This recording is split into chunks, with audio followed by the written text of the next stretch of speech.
Okay. I'm back to read the rest of chapter 10. We just got to the part where they left Grover and Annabeth and Percy at the bus station to pick up on the bus. We're in chapter 10 called I Ruin a Perfectly Good Bus. And they're about to get on the bus. So if that's not for some foreshadowing for you, we shall see. All right, so let's see how it goes. So the rain kept coming down. We got restless waiting for the bus and decided to play some hacky sack with one of Grover's apples. Annabeth was unbelievable. She could bounce the apple off her knee, her elbow, her shoulder, whatever. I wasn't too bad myself. The game ended when I tossed the apple toward Grover and it got too close to his mouth. In one mega goat bite, our hacky sack disappeared, core, stem, and all. Grover blushed. He tried to apologize, but Annabeth and I were too busy cracking up. Finally, the bus came. As we stood in line to board, Grover started looking around, sniffing the air like he smelled his favorite school cafeteria delicacy, enchiladas.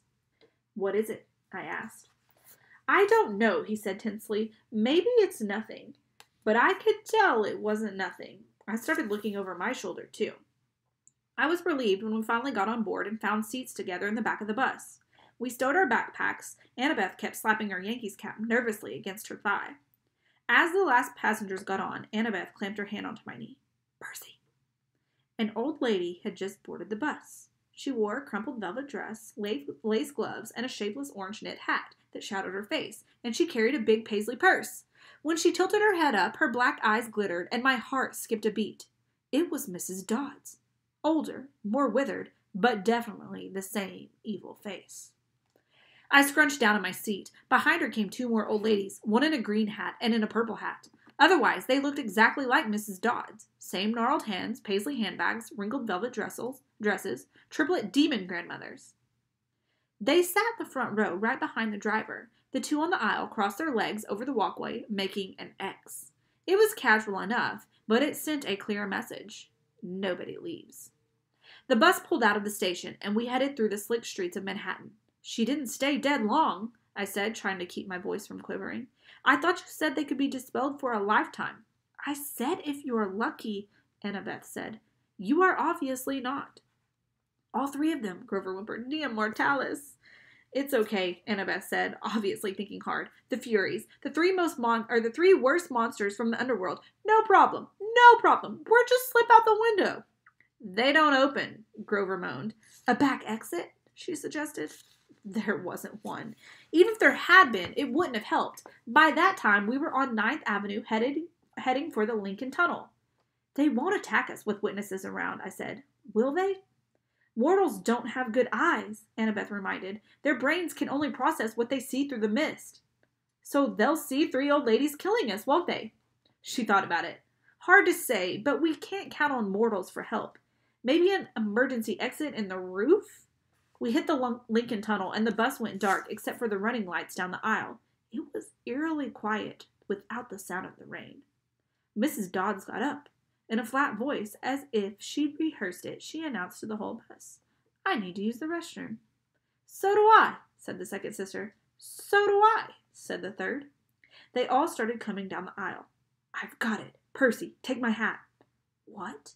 You're the only one they want. Turn invisible and go up the aisle. Let them pass you. Maybe you can get to the front and get away. But you guys! There's an outside chance they might not notice us, Annabeth said. You're a son of one of the big three. Your smell might be overpowering. I can't just leave you. Don't worry about us, Grover said. Go! My hands trembled. I felt like a coward, but I took the Yankees cap and put it on. When I looked down, my body wasn't there anymore. I started creeping up the aisle. I managed to get up 10 rows, then duck into an empty seat just as the Furies walked past. Mrs. Dodds stopped, sniffing, and looked straight at me. My heart was pounding. Apparently she didn't see anything. She and her sisters kept going. I was free. I made it to the front of the bus. We were almost through the Lincoln Tunnel now. I was about to press the emergency stop button when I heard hideous wailing from the back row. The old ladies were not old ladies anymore. Their faces were still the same. I guess those couldn't get any uglier. But their bodies had shriveled into leathery brown hag bodies with bats' wings and hands and feet like gargoyle claws. Their handbags had turned into fiery whips. The Furies surrounded Grover and Annabeth, lashing their whips, hissing, Where is it? Where? The other people on the bus were screaming, cowering in their seats. They saw something, all right. "He's not here! He's gone!" Annabeth yelled. The Furies raised their whips. Annabeth drew her bronze knife. Grover grabbed a tin can from his snack bag and prepared to throw it. What I did next was so impulsive and dangerous, I should have been named ADHD Poster Child of the Year. The bus driver was distracted, trying to see what was going on in his rearview mirror. Still invisible, I grabbed the wheel from him and jerked it to the left. Everybody howled as they were thrown to the right, and I heard what I hoped was the sound of 3 Furies smashing against the windows. "Hey! Hey! Whoa!" the driver yelled. We wrestled for the wheel. The bus slammed against the side of the tunnel, grinding metal, throwing sparks a mile behind us. We careened out of the Lincoln Tunnel and back into the rainstorm. People and monsters tossed around the bus, cars plowed aside like bowling pins. Somehow the driver found an exit. We shot off the highway, through half a dozen traffic lights, and ended up barreling down on one of those New Jersey rural roads where you can't believe there's nothing right across the river from New York. There were woods to our left, the Hudson River to our right, and the driver seemed to be veering toward the river. Another great idea. I hit the emergency brake. The bus wailed, spun a full circle on the wet asphalt, and crashed into the trees. The emergency lights came on. The door flew open. The bus driver was the first one out, the passengers yelling as they stampeded after him. I stepped into the driver's seat and then let them pass. The Furies regained their balance. They lashed their whips at Annabeth while she waved her knife and yelled in ancient Greek, telling them to back off. Grover threw tin cans. I looked at the open doorway. I was free to go, but I could not leave my friends. I took off the invisible cap. "Hey!" The Furies turned, bearing their yellow fangs at me, and the exit suddenly seemed like an excellent idea. Mrs. Dodds stalked up the aisle just as she used to do in class about to deliver my math test. Every time she flicked her whip, red flames danced along the barbed leather. Her 2 ugly sisters hopped on top of the seats on either side of her and crawled toward me like huge, nasty lizards.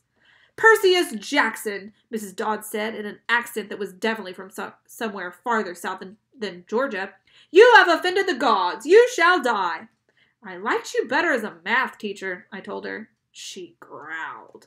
Annabeth and Grover moved up behind the Furies, cautiously looking for an opening. I took the ballpoint pen out of my pocket and uncapped it. Riptide elongated into a shimmering double-edged sword. The Furies hesitated. Mrs. Dodds had felt Riptide's blade before. She obviously didn't like seeing it again. "Submit now, and you will not suffer eternal torment." "Nice try," I told her. "Percy, look out!" Annabeth cried. Mrs. Dodds lashed her whip around my sword hand while the Furies on either side lunged at me. My hand felt like it was wrapped in molten lead, but I managed not to drop Riptide. I struck the Fury on the left with its hilt, sending her toppling backward into a seat. I turned and sliced the Fury on the right. As soon as the blade connected with her neck, she screamed and exploded into dust. Annabeth got Mrs. Dodds in a wrestler's hold and yanked her backward while Grover ripped the whip out of her hands. "Ow! Ow! Hot! Hot!" he yelled. The Fury I'd hilt slammed came at me again, talons ready, but I swung Riptide and she broke open like a piñata.